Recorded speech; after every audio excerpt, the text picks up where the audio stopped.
Egypt. Well, I'm joined now by Ribal Al Assad, cousin of Syria's President Assad and director of the Organisation for Democracy and Freedom in Syria. A very good afternoon to you. Good afternoon to you. Hillary Clinton, US Secretary of State, today in Munich has made a speech in which she's talking about the perfect storm, by which she means there is a confluence of events and circumstances which will blow through the entire Middle East, including Syria. Is that how you read things? I think that the whole region of the Middle East needs to change, and it's time for it to change. But regarding Syria, I think it has to be a peaceful and transitional change. I do not agree with people who call for revolution, because as you know, revolution will bring public unrest and chaos. Some will say sometimes it's the only thing that changes things. We need to change things, of course. I am, I'm completely for freedom of expression, of association, and people demonstrating peacefully.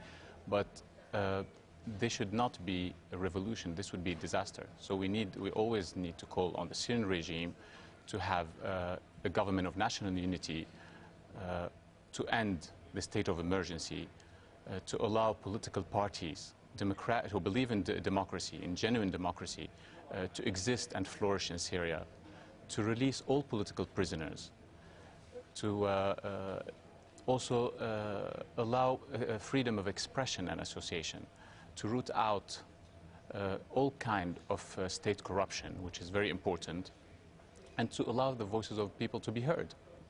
This is the main points that has to happen, and as I said, it has to happen peacefully and transitionally. It has to happen. Historically in Syria, when there has been a mass protest before which threatened the survival of the regime, a previous regime admittedly, that regime resorted to violence and many people died.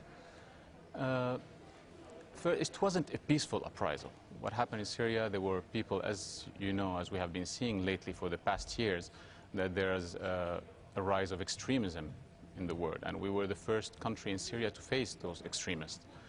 And as you know, when you take arms, when you choose arms and not a peaceful way to go against the government, to go against the state by killing civilians, by putting bombs in school, by hanging girls who are not wearing, for example, the veil or others, well, the government decided to face those extremists.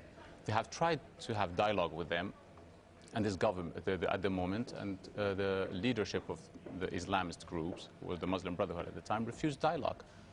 And you could see it all over, where you have one of the Al-Qaeda leaders, for example, at the time, he was Mr. Abdullah Azzam, who spoke against the Syrian regime and who said the Syrian regime have tried dialogue and they wanted us to put the arms away, but we have refused because we will not stop until there is an Islamist state in Syria.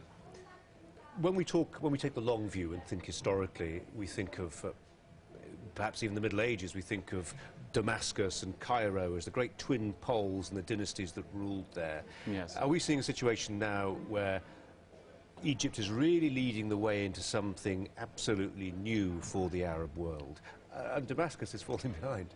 But you have always to keep in mind that there's a difference between Egypt and Syria. In Syria also, as you know, there's a lot of, you have, for example, Muslims, Christians, Jews, you have Kurds, you have Sharkas people, Turkmen, and all those, and you have even between Muslims themselves. You have Shia Muslims, Sunni Muslims, Alawites, Druze, Ismailis, all those people who constitute a big part of society. All of them don't want, any chaos. They don't want any change that is brought by chaos. And you've seen the result that, for example, those few expatriates who tried over using Facebook or others to call for, a revolution in Syria, it didn't work. Because first they chose a wrong date. Second, if you've seen the image that they've chosen, they call it the day of rage. I mean, just the name alone, it's inciting people to go and fight.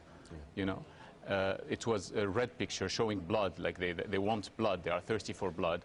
And as you know, there are millions of Syrians who live abroad. Millions. How many have joined this campaign? Not many. There was only a few thousand. Maybe they didn't even, there weren't above 10,000 people who joined this campaign. Okay. Ribal Al Assad from the Organisation for Democracy and Freedom in Syria. Thank you very much, Steve, for coming in. You're welcome. Thank you. Thanks very much. Thanks.